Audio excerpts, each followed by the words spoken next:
अस्सलाम वालेकुम, मैं हूं शाहजेब खानजादा। पहलगाम वाक़े के बाद पाकिस्तान और भारत ने सिफारती पाबंदियां और दीगर सख्त इक़दाम तो उठा लिए हैं, मगर इसके बावजूद ये खदशा मौजूद है कि भारत अपने इंतहा पसंद सियासतदानों और गैर जिम्मेदार मीडिया के दबाव में आकर अब भी कोई जारहाना और इश्तियाल अंगेज कदम उठा सकता है, जिससे दुनिया की दो जौहरी ताकतों के दरमियान हालात मजीद बिगड़ सकते हैं और दुनिया भी उसके असरात से महफूज नहीं रहेगी। पाकिस्तान भारत को मुसलसल खबरदार कर रहा है कि अगर उसने कोई भी इश्तियाल अंगेज कदम उठाया तो पाकिस्तान की तरफ से शदीद रद्द अमल आएगा, जिससे भारत को भी भारी नुकसान उठाना पड़ेगा।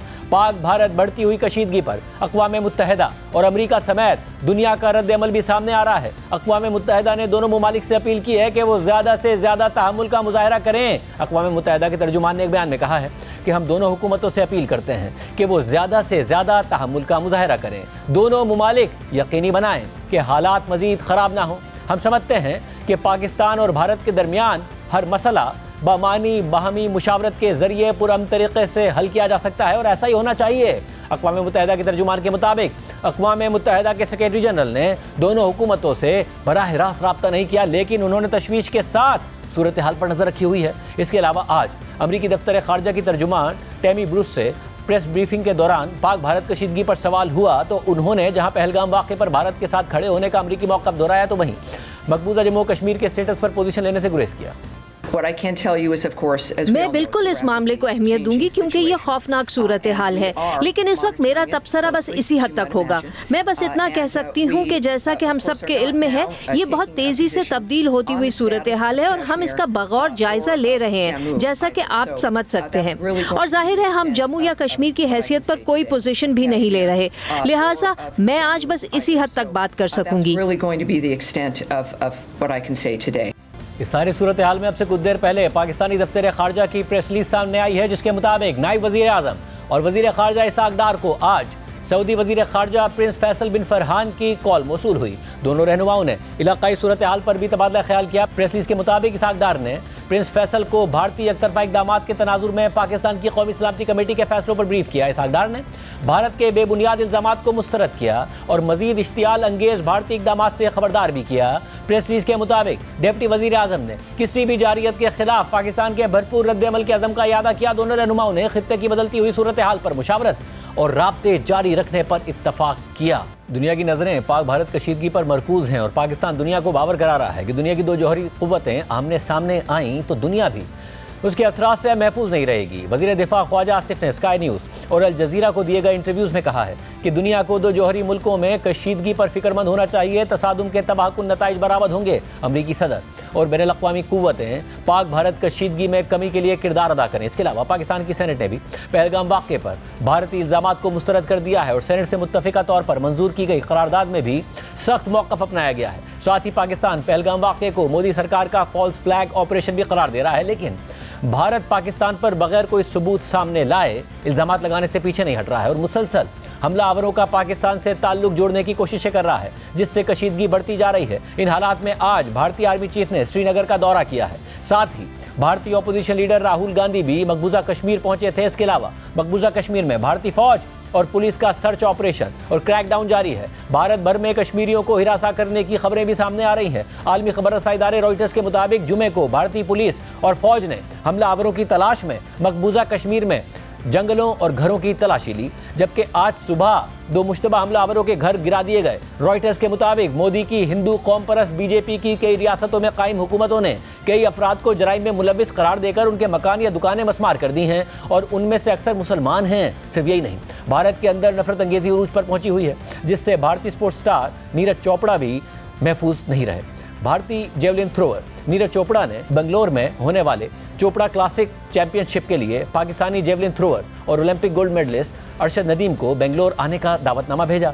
इस दावत पर भारतीय मीडिया में नीरज चोपड़ा को शदीद तनकीद का सामना करना पड़ा, जिसके बाद नीरज चोपड़ा को वजाहत करना पड़ी कि उन्होंने पहलगाम वाक़े से बहुत पहले अरशद नदीम को एक एथलीट की हैसियत से मदऊ किया था, जिसको मीडिया में उछाला जा रहा है। जियो न्यूज़ के मुताबिक 22 मई से शुरू होने वाली चैंपियनशिप में Olympic gold medalist Arshad Nadeem Neeraj Chopra की दावत पर पहले ही भारत आने से मदद कर चुके थे। इसके अलावा लाइन ऑफ कंट्रोल पर क्रॉस बॉर्डर फायरिंग की खबर भी सामने आई है। गार्डियन की रिपोर्ट के मुताबिक जुमेरात को पाकिस्तान और भारत के फौजियों के दरमियान लाइन ऑफ कंट्रोल पर गुज़िश्ता रात फायरिंग का तबादला हुआ है। आज़ाद कश्मीर के एक सीनियर सरकारी एहलकार ने बताया कि लीपा वादी में रात को पोस्ट टू पोस्ट फायरिंग हुई है, ताहम सिविलियन आबादी पर फायरिंग नहीं की गई। हालात मामूल के मुताबिक चल रहे हैं और स्कूल्स भी खुले हुए हैं। गार्डियन के मुताबिक भारतीय फौज ने भी तस्दीक कर दी है और दावा किया है कि छोटे हथियार से महदूद पैमाने पर फायरिंग हुई थी। इस पूरे मंजरनामे और कशीदा सूरत हाल के तनाजुर में जहां भारत और पाकिस्तान ने एक दूसरे के खिलाफ कई सिफारती इकदाम उठाए हैं, तो वहीं दो बड़े इकदाम भी उठाए गए हैं जिनके बारे में दोनों मुमालिक में तशवीश पाई जाती है। दोनों के असरात और माजी पर तफसील से बात करेंगे। एक तरफ जहां पाकिस्तान में भारत की तरफ से सिंतास मुआहदे की एकतरफा तौर पर मुअत्तली पर शदीद रद्द-ए-अमल दिया जा रहा है, तो वहीं भारत में पाकिस्तान की जानिब से भारतीय एयरलाइंस के लिए पाकिस्तानी फ़िज़ाई हदूद की बंदिश पर सख्त तशवीश पाई जा रही है और इस इकदाम के अभी से ही भारतीय एविएशन इंडस्ट्री पर फौरी असरात पड़ना शुरू हो गए हैं। भारतीय तैयारों को मामूल से लंबे रूट लेने पड़ रहे हैं, जिससे फ़्लाइट्स का दौरानिया और फ्यूल के अखराजात दोनों बढ़ गए हैं। एविएशन ज़राए के मुताबिक भारतीय एयरलाइंस का फ़्लाइट ऑपरेशन शदीद मुतासिर होने लगा है। नई दिल्ली, बॉम्बे, अहमदाबाद, अमृतसर, बेंगलोर और दीगर शहरों की परवाज़ों का दौरानिया बढ़ गया है। नई दिल्ली, बॉम्बे से न्यूयॉर्क, लंदन और इस्तांबुल जाने वाली परवाज़ों को डाइवर्ट करना पड़ रहा है। मुतादिद भारतीय परवाज़ों को रिफ्यूलिंग के लिए वियना और दीगर यूरोपीय शहरों में उतारा जाने लगा है। न्यू दिल्ली से अमेरिका के लिए भारतीय एयरलाइंस लाहौर से पाकिस्तानी फ़िज़ाई हदूद में दाखिल होती थी। भारतीय परवाज़ों को 2 से 4 घंटे तवील रूट लेकर बहरा अरब के ऊपर से जाना पड़ रहा है। जहां भारत को पाकिस्तानी फ़िज़ाई हदूद की बंदिश पर फौरी असरात पड़ रहे हैं, तो वहीं सिंतास मुआहदा मुअत्तल करने के भारतीय फैसले के असरात पर भी बहस हो रही है। पाकिस्तान ने वाज़ेह किया है कि पानी के बहाव को रोकने या उसका रुख मोड़ने की कोई भी कोशिश जंग समझी जाएगी। वज़ीर दफ़ा ख्वाजा आसिफ तो ये मौक़िफ़ इख्तियार कर रहे हैं कि भारत काफ़ी अरसे से सिंतास मुआहदे से निकलने के लिए बहाने तलाश कर रहा था। इस सूरत हाल में भारतीय हुकूमत ने पाकिस्तान के सेक्रेटरी आबी वसाइल को जो ख़त लिखा है, उस ख़त से भी ये वाज़ेह हो रहा है कि इंडिया पहलगाम वाक़े को सिंतास मुआहदे के खिलाफ इस्तेमाल कर रहा है, क्योंकि इस ख़त में खुद इंडिया ने कहा है कि माजी में इंडिया पाकिस्तान से सिंतास मुआहदे में तब्दीली का कहता रहा है और वजूहात में आबादी में तब्दीली और तरक्याती ज़रूरियात बताता रहा है, और फिर इस खत में पाकिस्तान पर दहशतगर्दी का इल्ज़ाम लगाकर सिंतास मुआहदा मुअत्तल करने की बात कर दी गई है। जबकि माजी में भारतीय वज़ीर आज़म नरेंद्र मोदी खुद भी सिंतास मुआहदे के खिलाफ बात करते हुए पाकिस्तान का पानी रोकने का इरादा जाहिर कर चुके हैं। बियास, रवि, ये 3 नदियों का पानी, उसमें जो हिंदुस्तान के हक का पानी है, वो पानी आपके खेत में नहीं आ रहा, पाकिस्तान के माध्यम से समुद्र में बह जाता है। मैंने एक टास्क फोर्स बनाया है। ये इंडस वाटर ट्रीटी जो है, जिसमें हिंदुस्तान के हक का पानी है जो पाकिस्तान में बह जाता है, अब वो बूंद बूंद पानी रोक करके मैं पंजाब के, जम्मू कश्मीर के, हिंदुस्तान के किसानों के लिए वो पानी लाने के लिए कृत संकल्प। हिंदुस्तान के किसानों के हक का पानी 70 साल तक पाकिस्तान जाता रहा, ये मोदी पानी को रोकेगा, आपके घर तक लाएगा। और मैंने काम शुरू कर दिया है, क्योंकि ये पानी पर हक हिंदुस्तान का है। इस सूरत हाल में इंडियन मीडिया रिपोर्ट कर रहा है कि भारतीय हुकूमत एक ऐसी हिकमत अमली पर काम कर रही है कि जिसके तहत वो ये यकीनी बनाएगी कि पानी का एक कतरा भी पाकिस्तान ना पहुंचे। भारतीय वजीर CR पाटिल के मुताबिक भारतीय वज़ीर आज़म नरेंद्र मोदी ने मीटिंग में हिदायत दी हैं और भारतीय वज़ीर दाखिला अमित शाह ने उन हिदायत पर अमल दरामद के लिए मुख्तलिफ तजावीज़ दी हैं। हम इस बात को यकीनी बनाएंगे उनके मुताबिक कि भारत से कतरा पानी भी पाकिस्तान ना जाए। भारत ये दावे तो कर रहा है, मगर जो एक्सपर्ट्स हैं वो ये वाज़ेह कर रहे हैं कि फौरी तौर पर भारत ऐसा नहीं कर सकता, और अगर लॉन्ग टर्म में भारत ये करने की कोशिश भी करता है, उसे डैम बनाने पड़ेंगे जो कि आसान नहीं होगा। और वैसे भी एकतरफा तौर पर पाकिस्तान ने वाज़ेह किया है कि जो इंटरनेशनल मुआहदे उसकी पासदारी भारत पर फ़र्ज़ है, वो इसे नहीं एकतरफा तौर पर मुअत्तल कर सकता, मगर दावे ज़रूर भारत की तरफ से सामने आ रहे हैं। पूरी सूरत हाल पर बात करेंगे। हमारे साथ मौजूद है पीपल्स पार्टी के चेयरमैन और साबिक वज़ीर ख़ारजा बिलावल भुट्टो ज़रदारी। बिलावल भुट्टो साहब, बहुत शुक्रिया हमें ज्वाइन करने के लिए। बिलावल साहब, ज़ाहिर मुतादिद इशूज़ हैं। एक सिंध में जो पानी का मसला है, जिसके हवाले से आपकी और वज़ीर आज़म की कल मुलाकात हुई, फिर मीडिया टॉक हुई, इस पर भी बात करूँगा। उससे पहले आप खुद वज़ीर ख़ारजा रहे हैं। जो वाक़या हुआ भारत में, अनफॉर्चुनेट वाक़या हुआ, पाकिस्तान ने उस पर तशवीश का भी इज़हार किया, अफसोस का भी इज़हार किया, मगर आपने देखा कि भारत की तरफ से इक़दाम किए गए, पाकिस्तान की तरफ से रिस्पॉन्स आया। आपकी कल वज़ीर आज़म से भी इस हवाले से बात हुई होगी। कैसे देख रहे हैं सारे मामले को, उनके अमल को, पाकिस्तान के रद्द अमल को? आपको शुक्रिया शाहज़ेब। बिल्कुल, कल हमारा मुलाकात हुआ वज़ीर आज़म साहब से, और सबसे पहले इन्होंने जो नेशनल सिक्योरिटी कमेटी हुआ था, वहाँ जो फ़ैसले लिए गए उसके बारे में वज़ीर ख़ारजा साहब ने ब्रीफ़ किया, वज़ीर आज़म ने भी बात किया, और ऑब्वियसली पाकिस्तान पीपल्स पार्टी ने भी इन सारे जो इक़दामात हुकूमत पाकिस्तान ने उठाए हैं, हमने ना सिर्फ उनको इंडोर्स किए हैं मगर साथ साथ जो भारत ने यकतरफ़ा फ़ैसले लिए हैं पाकिस्तान के ख़िलाफ़ उनका भी हमने मज़ाहमत किया। आपने देखा कि ऑब्वियसली दहशतगर्दी का वाक़या है और पाकिस्तान में भी दहशतगर्दी है, तो पाकिस्तान हमेशा ना सिर्फ दहशतगर्दी का मज़ाहमत करते हैं मगर हम वाकई चाहते हैं कि ना सिर्फ हमारे यहाँ दहशतगर्दी का ख़ात्मा हो मगर साथ साथ भारत में और पूरे खित्ते में दहशतगर्दी का ख़ात्मा हो। भारत का अनफॉर्चुनेटली इस चीज़ में मुझे लगता है कि वो दिलचस्पी ही नहीं, वो ना अपने अंदरूनी मसाइल का मुकाबला करना चाहते हैं, ना वो बैनुल-अक़वामी सतह पे माहौल बनाना चाहते हैं जिससे वो वाकई दहशतगर्दी का मुकाबला करें। जब भी ऐसे इंसिडेंट होता है, अफसोसनाक वाक़यात होते हैं, वो अपने अवाम के तरजीह को हटाने के लिए, डिस्ट्रैक्ट करने के लिए, गुमराने के लिए, जब भी ख़ास तौर पे कश्मीर के हवाले से एक दहशतगर्दी का वाक़या होता है तो वो देखने से पहले ही पाकिस्तान पे इल्ज़ाम लगाना शुरू कर देते हैं। पहले वो सिर्फ इल्ज़ाम लगाते थे, अब वो इस किस्म के फ़ैसले ले रहे हैं जो तारीख़ी तौर पे ख़तरनाक फ़ैसले हैं। जो फ़ैसले भारत ने लिया है ख़ास तौर पे इंडस वाटर ट्वीटी के हवाले से, दरिया सिंध के हवाले से, ये पाकिस्तान और भारत माजी में हम जंग लड़ चुके हैं मगर किसी जंग के दौरान ना पाकिस्तान ने ना भारत ने ऐसे कोई फ़ैसला लिया जैसे भारत ने आज लिया है। ये यकतरफ़ा फ़ैसला ना सिर्फ आलमी सतह पे इंटरनेशनल लॉ के मुताबिक गैर कानूनी है, भारत के पास ये इख्तियार नहीं है कि ये ऐसे फ़ैसला कर सकते हैं, मगर इसके बावजूद अपने अवाम को घुमराने के लिए, दहशतगर्दी से तवज्जो हटाने के लिए और सबके जो जज्बा है, जो नाराज़गी है उनके अपने मुल्क के, उनको पाकिस्तान की तरफ डाइवर्ट करने के लिए इन्होंने ये जो कदम उठाया है, ये जैसे मैंने कहा तारीख़ी तौर पर ऐसे कोई कदम नहीं उठाया गया है। और हमने, पाकिस्तान ने अब आलमी सतह पर हमारा इंडस की जंग लड़ना पड़ेगा। ये इस दौर में जहाँ मौसमी तब्दीली का वैसे ही ख़तरा है, पानी की किल्लत का मसला ना सिर्फ पाकिस्तान का मसला है, भारत का मसला है, दुनिया भर में एक मसला है।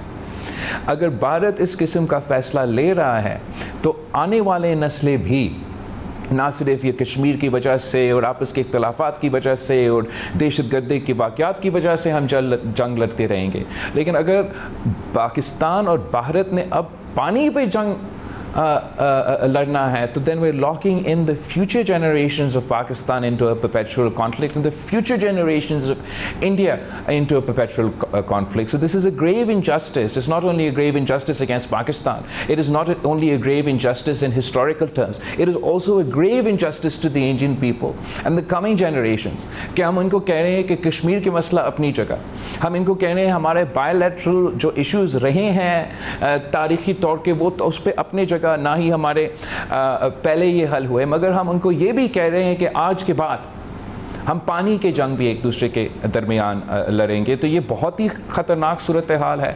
हम पाकिस्तान की हुकूमत के साथ खड़े हैं और हम उम्मीद रखते हैं, यकीन रखते हैं कि वो ज़रूर इस कोर्स को आलमी सतह पे और इंटरनेशनल फोरम्स पे हम एजिटेट करेंगे।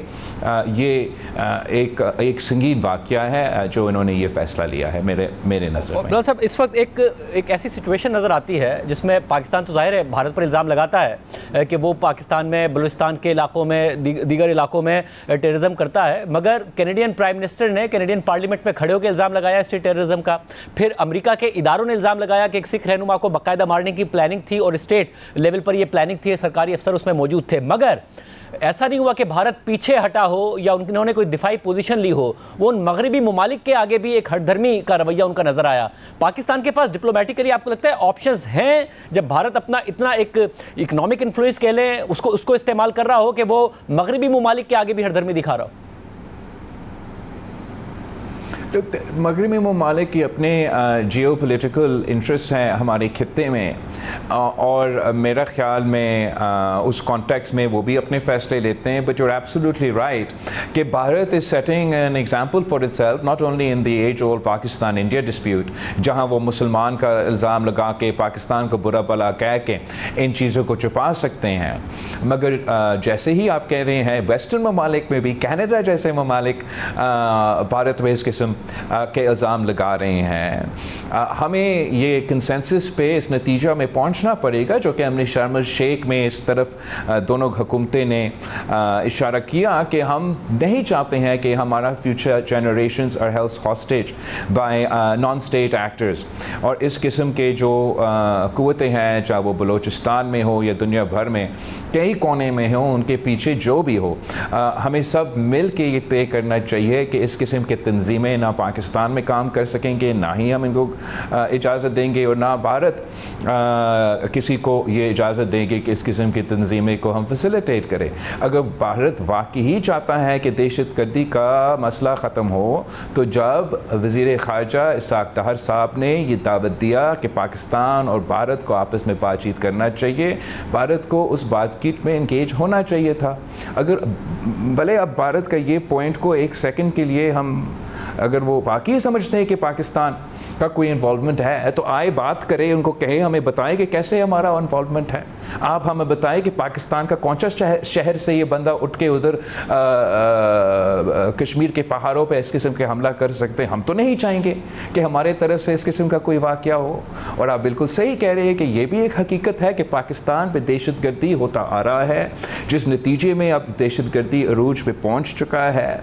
हमें भी नज़र आता है कि जाफ़र एक्सप्रेस का जब वाक़या हो, तो भारत की हुकूमत की तरफ से जब मज़ाहमत नहीं होता है, तो लोगों पे ये शक पड़ता है कि अगर भारत मज़ाहमत नहीं कर रहा, क्या इसका मतलब है कि वो कमेंट कर रहे हैं इस किस्म के इंसिडेंट्स को। पाकिस्तान तो ऑटोमेटिकली, ना सिर्फ हमने मगर हर तबका ने, हर शहरी ने, हर इदारा ने, हर हुकूमत के सतह पे दहशतगर्दी का मज़ाहमत किया, इसलिए हम खुद दहशतगर्दी से मुतासर हुए हैं। पाकिस्तान वाकई ही कमिटेड है कि हमारे वहाँ हम दहशतगर्दी का ख़ात्मा करें, पूरी खिता से ख़ात्मा करें। मुझे ये लगता है कि भारत की सही दिलचस्पी नहीं है, वो दहशतगर्दी का जो ये मसला है वो उसको अपने फॉरेन पॉलिसी को एडवांस करने के लिए इस्तेमाल करना चाहते हैं, चाहे वो हमारा बायलैटरल कॉन्टेक्स्ट में हो या किसी और कॉन्टेक्स्ट में हो। और इसके साथ साथ जो इन्होंने अब ये पानी का और दहशतगर्दी का क्या लेना देना, इन्होंने एक इतना अग्रेसिव स्टेप इंडस के ख़िलाफ़ जो लिया है, ये किसी भी सर्कमस्टांस में, किसी भी एक्सक्यूज़ में, अगर हमने जंग छेड़ा हुआ होता भारत के साथ और हमारे दोनों फ़ौज भी आमने सामने होता, तो उस माहौल में भी वो इस किस्म का स्टेप नहीं ले सकते थे। तो मैं समझता हूँ कि ये जो स्टेप है ये आलमी सतह पे अनपॉपुलर होगा, इंटरनेशनल कम्युनिटी में भी अनपॉपुलर होगा, मगर भारत में भी भारत के अवाम इस किस्म का जुल्म अपने हुकूमत की तरफ से इंशाअल्लाह ताला बर्दाश्त नहीं करेंगे। सब एक तब्दीली ज़ाहिर नज़र आती है। जब पहली दफ़ा नरेंद्र मोदी वज़ीर आज़म बने, उसके बाद भी कुछ वाक़यात हुए, तो पाकिस्तान का और इंडिया का कोऑपरेशन भी हुआ है वाक़यात के हवाले से। जब पाकिस्तान पर इल्ज़ाम लगाया गया, सेकेंड टेन्योर के बाद एक जो रवैया है, आप क्योंकि खुद फॉरेन मिनिस्टर रहे हैं, मैं आपकी राय जानना चाहूँगा, क्या ताल्लुकात बेहतरी में क्या रुकावट है? क्या कोई रवैये में तब्दीली है भारत की तरफ से कि यहाँ से ताल्लुकात बेहतर की कोई उम्मीद ही ना रखी जाए? क्या आपने ऑब्जर्व किया बतौर फॉरेन मिनिस्टर? शाहज़िब, जहाँ तक भारत का और ख़ास तौर पे नरेंद्र मोदी का हुकूमत की सवाल है, आई थिंक ये गलत फहमी था पाकिस्तान के मुआशरे में भी, दुनिया भर में, मगर पाकिस्तान में भी, कि इनके जीतने, पहली दफ़ा जब वो जीता तो ये उम्मीद था कि इसलिए कि ये राइटस है और वो उनके पास ये पॉलिटिकल स्पेस है कि शायद हम मिल के हालात को बेहतर कर सकते थे। मगर इसलिए कि जो लोग मोदी को क्लोजली स्टडी करते आ रहे थे, उनका जो तरीक़ाकार था गुजरात में, तो उन्होंने ये खैर की उम्मीद नहीं रखा। And I think time has proved them right that India has not been interested in pursuing any meaningful measures for peace, and instead they've been committed to undermining the international recognized status of Kashmir. They understand that with the domestic unrest that there is by the average citizen Kashmir, जब इन्होंने ये articles वापस लिए थे और अपने आइन में तरमीम लेकर आए थे, तो इट वाजंट दहशतगर्दों के ख़िलाफ़ इन्होंने एक्शन नहीं लिया. इन्होंने वहाँ के अवाम जो सरापा एहतजाज थे, उनके सियासी क़यादत, उनके ख़िलाफ़ एक्शन लिया. तो उनके नज़र में वो समझते हैं कि ये दहशतगर्दी का फैक्टर उनको जो लेजिटिमेट रेजिस्टेंस है, स्ट्रगल है राइट टू सेल्फ डिटर्मिनेशन का इंडियन ऑक्यूपाइड कश्मीर पे, जो इंटरनेशनल लॉ के मुताबिक भारत के ऑब्लिगेशंस है, ये दोनों चीज़ों को वो अवॉइड कर सकते हैं जब वो दहशतगर्दी का इल्ज़ाम पाकिस्तान पे लगा सकते हैं.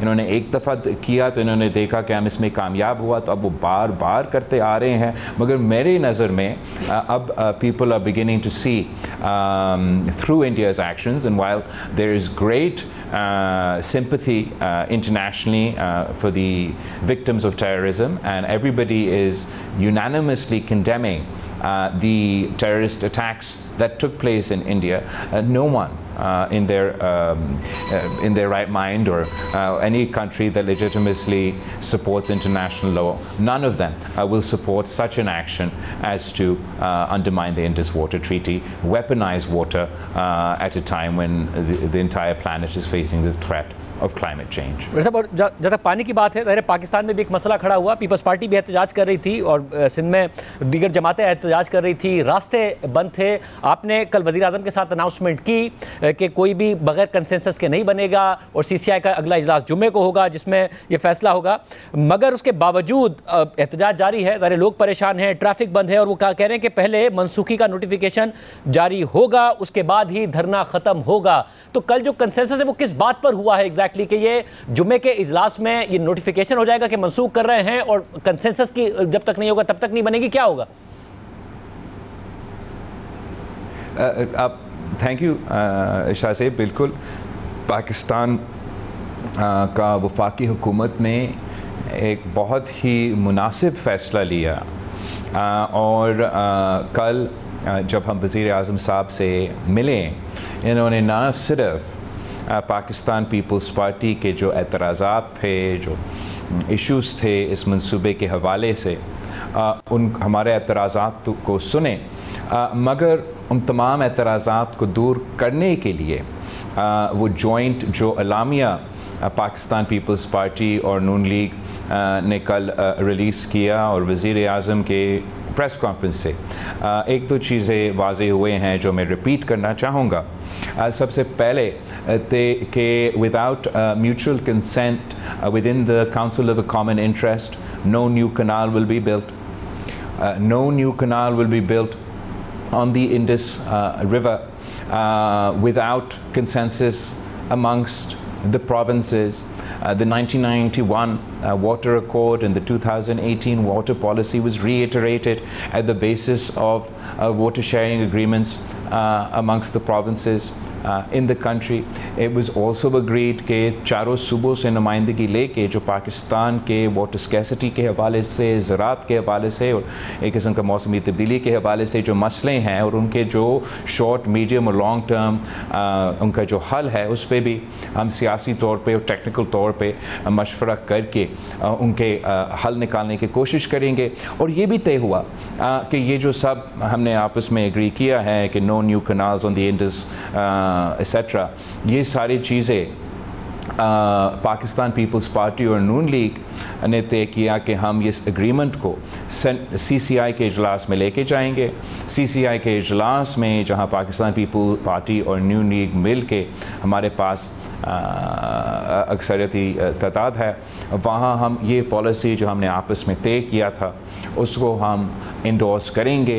एंड जो प्रपोजल्स या सिंध की तरफ जो वज़ीर आला सिंध ने अपने तरफ से जो एतराज़ात इस मंसूबे के और उसके पानी के एलोकेशन के हवाले से डाले थे काउंसिल ऑफ कॉमन इंटरेस्ट में, और जो हम महीनों से एहतजाज करते आ रहे हैं कि ये काउंसिल ऑफ कॉमन मीटिंग एक काउंसिल ऑफ कॉमन इंटरेस्ट का इजलास बुलाए ताकि हम इस इशू को उठा सकें।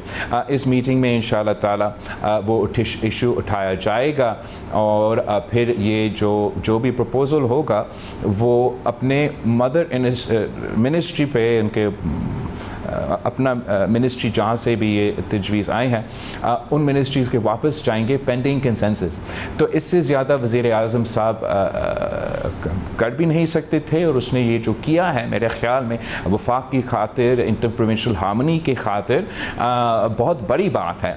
और साथ साथ ज़रूर ऑब्वियसली हम तो शायद चाहते हैं कि उसी वक्त CCI मीटिंग भी बुलाया जाए, मगर रूल्स के मुताबिक एक टाइम फ्रेम होता है कि आपको नोटिफाई करना पड़ता है एट्सेट्रा। तो उस मुताबिक उन्हीं रूल्स के मुताबिक CCI मीटिंग बुलाया गया है। वज़ीर आज़म साहब ने 2 मई का इजलास का नोटिफिकेशन भी आज आया और कल इन्होंने ऐलान किया। तो ये भी तय हो चुका है कि CCI के इजलास होगा, ये भी तय हो चुका है कि CCI के इजलास में क्या होगा, और ये भी तय हो चुका है कि कोई नया कनाल कंसेंसस के बग़ैर और CCI के फोरम पे भी म्यूचुअल अंडरस्टैंडिंग के बग़ैर नहीं होगा।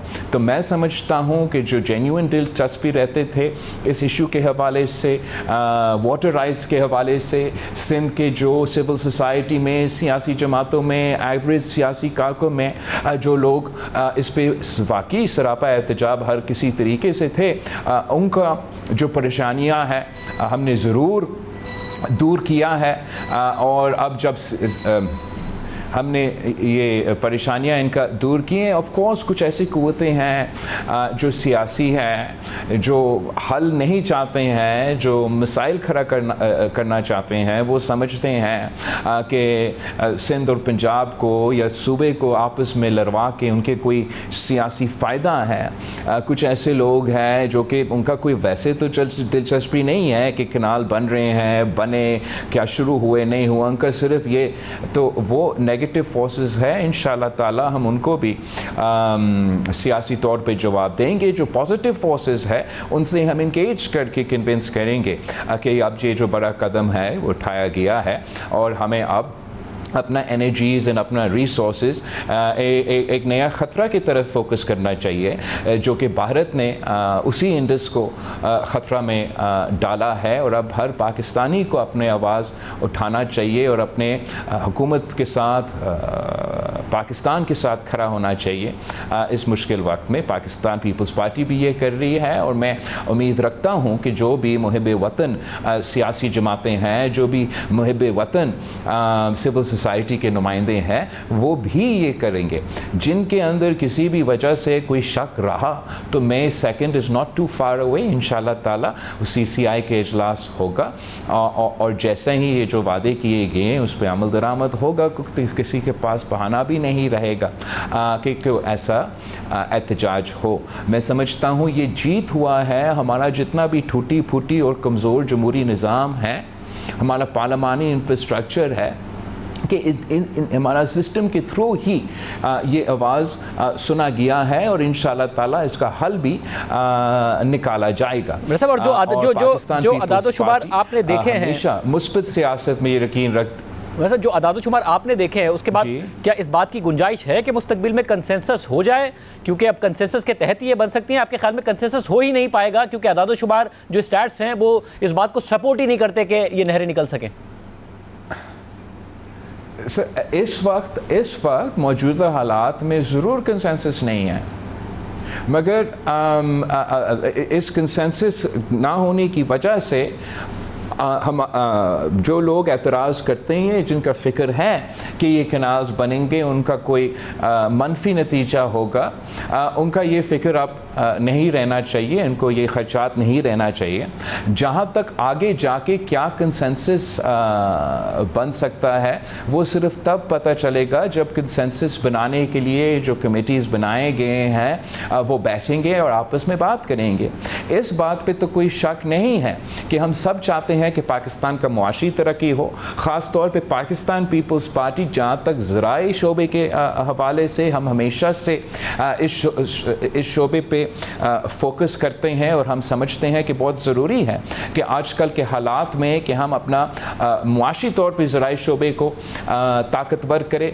पाकिस्तान पीपल्स पार्टी के तरीक़ेकार कुछ फ़र्क होगा कि हम कैसे मईशत को बेहतर करें, कैसे ज़राई शोबे को बेहतर करें। मुस्लिम लीग में कोई दूसरा नुक्ते नज़र होगा। कंसेंसस की ये खूबसूरती है कि जब आप आपस में बिल बैठ के अपने राय शेयर करते हैं, जब वो कंसेंसस बनता है हर किसी का सोच मिला के, तो ज़्यादातर वो बेहतरीन हल होता है किसी कोई मसाइल के लिए। तो मेरा नहीं ख्याल कि चाहे वो ज़राई शोबे से जो हमारे ख्वाहिशात है उस पर कंसेंसस बनाना सियासत की एक हिस्सा है। जमीरे जमातों की एक ज़िम्मेदारी है। एक तरफ़े फ़ैसले जमहूरी निज़ाम में, वफाकी निज़ाम में नहीं चलते। जब इतने सारे डिस्परेट लोग होते हैं, उनका कंसेंसस बनाने के लिए बातचीत होता है, सियासी तौर पे इंगेज किया जाता है और इज्तिमाई फ़ैसला है, वो इज्तिमाई फ़ैसला लिया जाता है, उस पर अमल दरामद होता। जब वो इज्तिमाई फ़ैसले पे अमल दरामद होता है तो उनका कामयाबी का चांसेस ज़्यादा होते हैं। जब एक तरफ़े फ़ैसले अवाम की मर्ज़ी के बग़ैर उन पर सौंपे जाते तो ना वो मनसूबा कामयाब हो सकता है, ना वो हमारे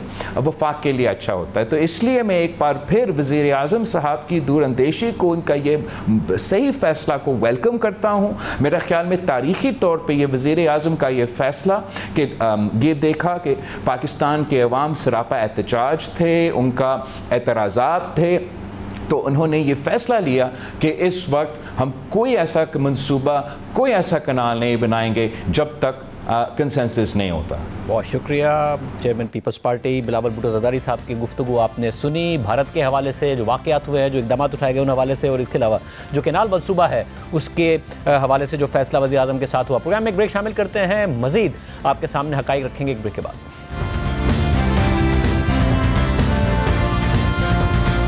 पाकिस्तान और भारत की कशीदगी के हवाले से अक़वाम मुत्तहिदा कह रहा है, तशवीश का इजहार कर रहा है। अमेरिका कह रहा है कि वो नज़र रखे हुए है। पाकिस्तान दुनिया से कह रहा है कि दो न्यूक्लियर ममालिक हैं, इस हवाले से दुनिया को अपना किरदार अदा करना चाहिए, फ़िक्रमंद होना चाहिए। हमारे साथ साबिक़ सफ़ीर हुसैन हक्कानी साहब मौजूद। हक्कानी साहब बहुत शुक्रिया मुझे ज्वाइन करने के लिए। हक्कानी साहब, जिस तरफ सिचुएशन जा रही है, भारत ने इक़दाम किए, पाकिस्तान ने जवाब दिया, अभी तक वैसा कोई रिस्पांस दुनिया की तरफ से नहीं आया है या फिर दुनिया के मीडिया में उतने कंसर्न का नहीं इज़हार किया जा रहा है।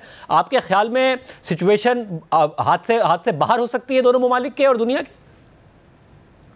शाहज़ेब खानज़ादा साहब, पहली बात तो यह है कि जो पहलगाम में हुआ वो एक जालिमाना इक़दाम था, दहशतगर्दी का इक़दाम था। बिल्कुल ही निहत्थे लोगों को उनके मज़हब की बुनियाद के ऊपर उनसे मज़हब पूछ के उनको निशाना बनाया गया। ये जुल्म था और ये गलत था। लेकिन उस गलती के नतीजे में दो और गलतियां हुई। एक तो ये कि पाकिस्तान की जानिब से उसकी बिल्कुल वाज़ेह मजम्मत होनी चाहिए थी और ये कहना चाहिए था कि हम इस बहस में पढ़ते ही नहीं कि क्यों हुआ, क्या नहीं हुआ, ये गलत हुआ। और भारत की जानिब से ये कहा जाना चाहिए था कि हमें शुबा है कि इसके अंदर कुछ लोग सरहद पार से आए हैं, तो इसलिए हम चाहते हैं कि अपने सरहद पार के पड़ोसी मुल्क से बात करें कि इनको ढूंढने में हमारी मदद करो।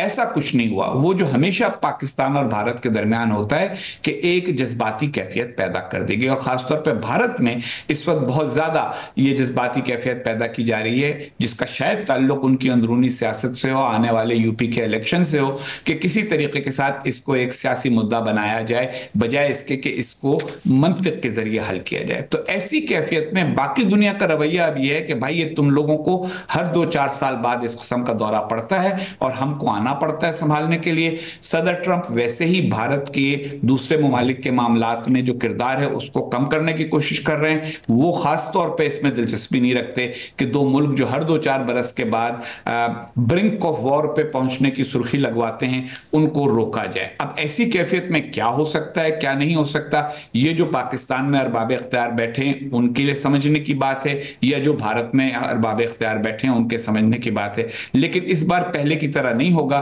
कि अमेरिका का सदर दोनों को फोन करेगा और कहेगा भाई ठंडे हो जाओ, मामलात को ठीक करो, कोई शटल डिप्लोमेसी होगी। ऐसा होता मुझे नजर नहीं आ रहा, और अगर होगा तो किसी तीसरे फरीक को ढूंढना पड़ेगा, कोई मिडिल पावर, तुर्की, सऊदी अरब, मुत्तहिदा अरब अमारात, इस किस्म के किसी फरीक को ढूंढना होगा जिसके दोनों से अच्छे ताल्लुकात हैं, जो दोनों को जरा ठंडा करे और इस बात पे आमादा करे कि भाई तुम पड़ोसी हो, पड़ोसी ऊंची आवाज में भी बोलता है तो दूसरे को उसकी आवाज आती है, क्यों इस किस्म की हैजानी कैफियत में अपने आप को मुब्तला करते हो। और तो वो किरदार, क्योंकि ज़ाहिर ये दोस्त ममालिक हैं पाकिस्तान के, चाहे मुत्तहिदा अरब अमारात हो, सऊदी अरब हो, आपने टर्की का जिक्र किया, और भारत का भी, क्योंकि उनके साथ बहुत ज़्यादा तिजारती ताल्लुक है। अभी तो नरेंद्र मोदी थे भी सऊदी अरब के दौरे पर।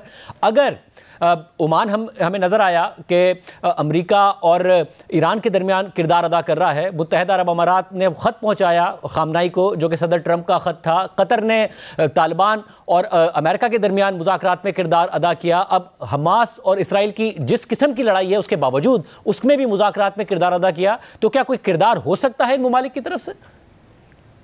देखिए, किरदार उसी सूरत में होगा जब दोनों मुल्कों को कबूल हो। ये याद रखिए कि कोई किसी दो मुल्कों के दरमियान मुज़ाकरात कराने में किरदार उस वक्त तक अदा नहीं करता जब तक उसके सफारतकार ये अंदाजा ना लगा लें कि दोनों तरफ उनकी बात सुनी जाएगी। कोई नाकाम डिप्लोमेसी नहीं करना चाहता। दूसरी बात यह है कि भारत और पाकिस्तान के हवाले से एक बात मैं अर्ज करूंगा, जितने संजीदा सफारतकारों से मैं बात करता हूँ मुख्तलिफ ममालिक को, ये कहते हैं कि हमें इन दोनों मुल्कों का ये रवैया समझ में नहीं आता कि जो स्कूल के बच्चों का रवैया होता है कि जा बस अब मैं तुझसे बात नहीं करता। ये क्या मामला है? आप लोग पड़ोसी हो, और अभी भी दोनों के सिफारत खाने मौजूद हैं, चाहे लोअर लेवल के ऊपर मौजूद हैं, लेकिन ये जब तक पाकिस्तान और भारत के शोर मचाने वाले सिर्फ इसको हिंदू मुस्लिम लड़ाई बनाते रहेंगे, जब तक इस किस्म की बातें करते रहेंगे कि हम तुम्हारे टुकड़े करके दिखा देंगे, दूसरा ये कहेगा कि हम तुम लोग कौन हो, इस किस्म की, और सोशल मीडिया ने इसको बहुत ज्यादा बढ़ा दिया है, तो तब तक संजीदा डिप्लोमेसी नहीं होगी। दोनों मुल्कों को संजीदा डिप्लोमेसी की जरूरत है, खा किसी और की मदद से हो, खा बराह रास्त। और उसकी फिर किस तरीके से वो हो, क्योंकि ज़ाहिर ये ज़रूर माजी में होता रहा कि दोनों ममालिक आपस में उलझते रहे। पाकिस्तान में ये होता रहा कि अगर किसी वज़ीर आज़म ने कोशिश की तो इस्टेब्लिशमेंट इस बात की हामी नहीं थी कि भारत के साथ मामला तय पाएँ। मगर हमें नज़र आया कि अगर जनरल बाजवा बड़े हामी थे कि भारत के साथ ताल्लुकात बेहतर हों, इमरान खान भी हामी थे, एक पेज पर इस हवाले से थे। अभी भी मौजूदा अस्करी क़यादत और जो सिविलियन क़यादत है वो इस बात की हामी है कि ताल्लुकात बेहतर हों, तो उसके बावजूद नहीं हो पा रहे हैं, या भारत की तरफ से भी ये शिकायत की जाती है कि रिस्पॉन्स नहीं आ रहा है, तो कैसे आगे बढ़ा जाए?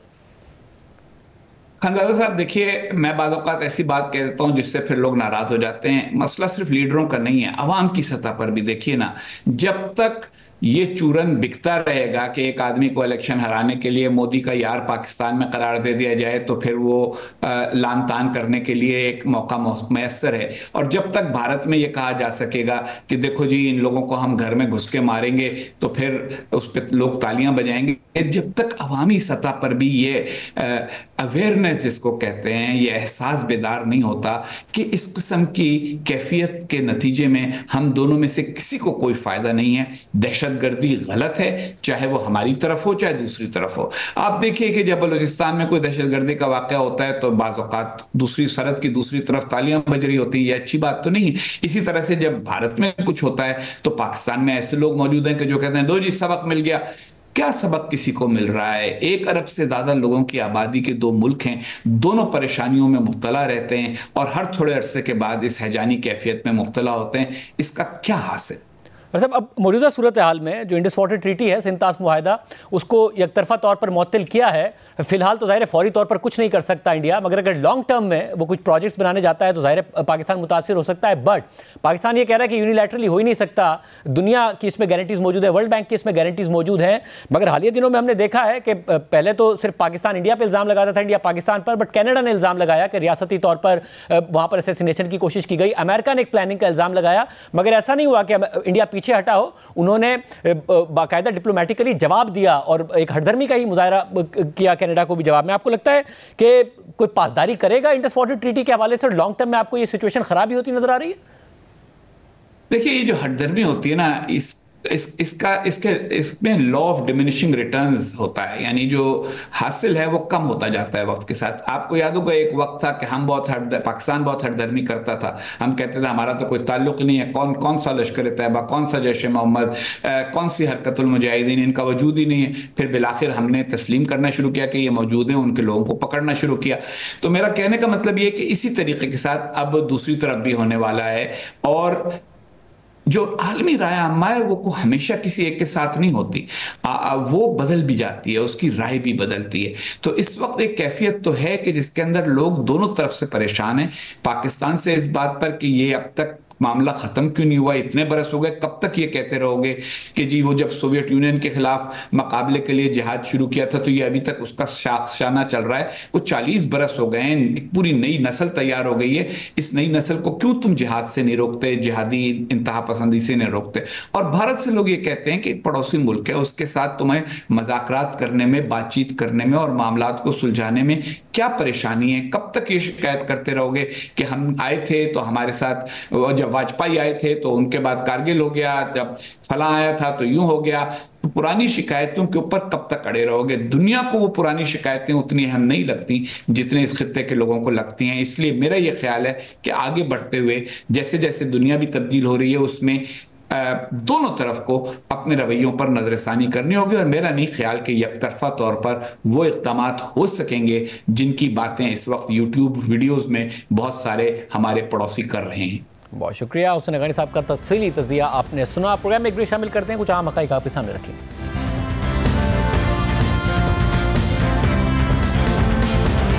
इस वक्त सबसे बड़ा सवाल यह है कि भारत की तरफ से सिंतास मुआहदा यकतरफा मुअत्तल करने का इक़दाम कितना हकीकी है और उसके क्या असरात हो सकते हैं।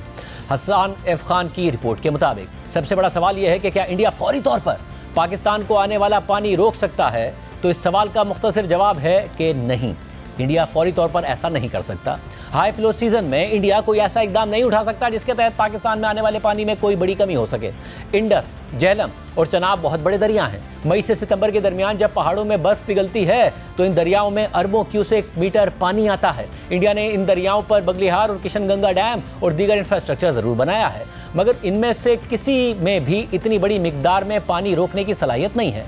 ये दरिया के बहाव पर बनाए गए बिजली पैदा करने के हाइड्रो पावर प्रोजेक्ट्स हैं जिनमें पानी जखीरा करने की बहुत महदूद सलाहियत है। अगर इंडिया अपने तमाम मौजूदा डैम्स के जरिए कोऑर्डिनेशन के साथ पानी रिलीज करे तो भी वो ज़्यादा से ज़्यादा ये कर सकता है कि पानी के बहाव का वक्त ज़रा सा शिफ्ट हो जाएगा। मगर ज़्यादा अहम बात यह है कि ड्राई सीजन में क्या होगा कि जब पानी का बहाव कम होता है और पानी के फ्लो की टाइमिंग और स्टोरेज दोनों ही अहम हो जाते हैं। ये वो नुक्ता है कि जिस पर सिंतास मुआहदे की अदम मौजूदगी मसाइल को जन्म दे सकती है, मगर मीडियम टू लॉन्ग टर्म में ये एक पेचीदा मंजरनामा जाहिर करता है। अगर इंडिया सिंतास मुआहदे की खिलाफ वर्जी शुरू कर दे और 3 दरियाओं पर इंफ्रास्ट्रक्चर बनाना शुरू कर दे तो उसके पास पाकिस्तान को आने वाले पानी की टाइमिंग और फ्लो को कंट्रोल करने की ज़्यादा सलाहियत पैदा हो जाएगी। मगर ये रास्ता भी कोई फौरी और आसान रास्ता नहीं होगा। कोई भी बड़ा डैम या डाइवर्जन प्रोजेक्ट बनाने में सालों लग जाएंगे और मकबूजा कश्मीर में मुश्किल से ऐसे मकामात मौजूद हैं कि जहाँ पर इंडिया पानी जखीरा करने के लिए बड़े डैम बना सके। और ये काम करना ना सिर्फ ज्योग्राफिकली चैलेंजिंग होगा बल्कि बहुत महंगा होने के साथ साथ इस काम में बहुत ज़्यादा सियासी खतरात शामिल होंगे। पाकिस्तान का ये देरीना मौक़िफ़ रहा है कि इंडिया ने अगर मगरबी दरियाओं पर कोई भी बड़ा डैम बनाने की कोशिश की तो पाकिस्तान इसे ऐलान जंग तसव्वुर करेगा। और आजकल सैटेलाइट के दौर में इंडिया छुपकर तो इतने बड़े प्रोजेक्ट्स बना नहीं सकता, इसलिए उसे सियासी और मिलिट्री मज़ाहमत का सामना करना पड़ेगा। इसके अलावा भी मसाइल मौजूद हैं, जिनमें से एक मसला यह है कि अगर इंडिया चनाब और झेलम जैसे दरियाओं का पानी रोकने की कोशिश करेगा तो खुद उसके अपस्ट्रीम रीजन में सैलाब का खतरा पैदा हो जाएगा। और अगर इंडिया इंडस बेसिन के पानी का रुख अपने इलाकों की तरफ मोड़ना चाहेगा तो इसके लिए बहुत बड़े इंफ्रास्ट्रक्चर और एनर्जी कॉस्ट की जरूरत होगी जिसकी कोई मंतक नजर नहीं आती। इस सब के अलावा ऐसा करने से इंडिया के लिए खतरा यह भी है कि वो खुद डाउनस्ट्रीम राइपेरियन है, क्योंकि उसके ब्रह्मपुत्रा और दीगर दरिया चीन से शुरू होते हैं। और अगर इंडिया एकतरफा तौर पर सिंतास मुआहदा मुअत्तल करेगा तो एक ऐसी रिवायत को जन्म देगा जो आने वाले दिनों में चीन उसके खिलाफ इस्तेमाल कर सकता है। यही वजह है कि इंडिया की तरफ से सिंतास मुआहदे की खिलाफ वर्जी खतरात से खाली नहीं होगी और आइंदा किसी भी बैनुल अक़वामी मुआहदे के लिए मुज़ाकरात में इंडिया की साख को नुकसान पहुंचाएगी। हसन एफ खान के मुताबिक इन तमाम बातों के बावजूद सिंतास मुआहदे का तहफ़्फ़ुज़ ना होना मसाइल को जन्म देगा, इसलिए नहीं क्योंकि पानी का बहाव कल रुक जाएगा बल्कि इसलिए क्योंकि इस मुआहदे के तहत जो सिस्टम बनाया गया था वो एक यकीनी सूरत हाल का मुतकाजी है। सिंध, झेलम और चनाब का पानी हमारी ज़राअत, शहरों और एनर्जी सिस्टम के लिए रीढ़ की हड्डी की हैसियत रखता है। हमारे पास इन दरियाओं के पानी का कोई मुतबादिल नहीं है। पाकिस्तान का नहरी निज़ाम दुनिया के सबसे बड़े नहरी निज़ामों में से एक है और ये निज़ाम इस बात पर कायम है कि इन तीनों दरियाओं से पानी के बहाव की सूरत हाल मुख्तलिफ फसलों के हिसाब के मुताबिक होगी। किसान फसलों की काश्त इस बहाव के मुताबिक प्लान करते हैं। नहरों का शेड्यूल भी दहाइयों से इसी बुनियाद पर बनाया गया है। अगर ये सिलसिला मुतासिर होता है तो पूरा वाटर सिस्टम मुतासिर हो जाएगा और अगर पाकिस्तान के तरबेला, मंगला और दीगर डैम्स के पानी के फ्लो को मुतासिर किया जाता है तो इससे बिजली की पैदावारी सलाहियत पर भी फर्क पड़ेगा। आर्टिकल के मुताबिक इंडिया का हालिया ऐलान अचानक नहीं हुआ बल्कि गुज़िश्ता एक दहाई में इस हवाले से तनाव बढ़ता रहा है। 2013 में आलमी सालिसी अदालत ने पाकिस्तान के हक में फैसला दिया और इंडिया को इस बात का पाबंद किया कि वो किशनगंगा प्रोजेक्ट में पानी जखीरा करने की सलाहियत महदूद रखेगा और डाउनस्ट्रीम फ्लोज जारी रखेगा। मगर 2016 में उड़ी हमलों के बाद इंडिया ने मामूल के मुताबिक ताउन करने से इनकार कर दिया, डैम प्रोजेक्ट पर तेजी से काम शुरू कर दिया और पानी को अपनी सिक्योरिटी बयानिए से जोड़ दिया। ताहम फिर भी इंडिया ने कहा कि सिंध-तास मुआहदे पर कायम रहेगा। मगर 2023 में यह सूरत हाल भी उस वक्त बदल गई जब इंडिया ने सिंध-तास मुआहदे में तब्दीली के लिए मुज़ाकरात का मुतालबा कर दिया और इसकी वजह माहौलियाती तब्दीली और अपनी तरक्याती ज़रूरियात बताई। ताहम मुआहदे के ही तहत इस मुआहदे में कोई भी तब्दीली या मुज़ाकरात दोनों ममालिक के इत्तफाक से ही मुमकिन थे और पाकिस्तान ने ऐसे किसी भी मुज़ाकरात से इनकार कर दिया और इसके बाद दोनों ममालिक कानूनी हिकमत अमली के जरिए एक दूसरे के आमने सामने रहे। और अब इंडिया की तरफ से यह ऐलान कि वह सिंध-तास मुआहदे को मुअत्तिल कर रहा है, ऐसा 1960 के बाद पहली दफ़ा हुआ है। यानी इंडिया मुसलसल कोशिशें कर रहा था कि सिंध-तास मुआहदे को रीनिगोशिएट किया जाए और अब पहलगाम हमले को बुनियाद बनाकर वो इसे मुअत्तिल कर रहा है। यकतरफा तौर पर पाकिस्तान के ऐसे चैलेंज किया जाएगा। आज के प्रोग्राम में इतना ही। अल्लाह हाफ़िज़।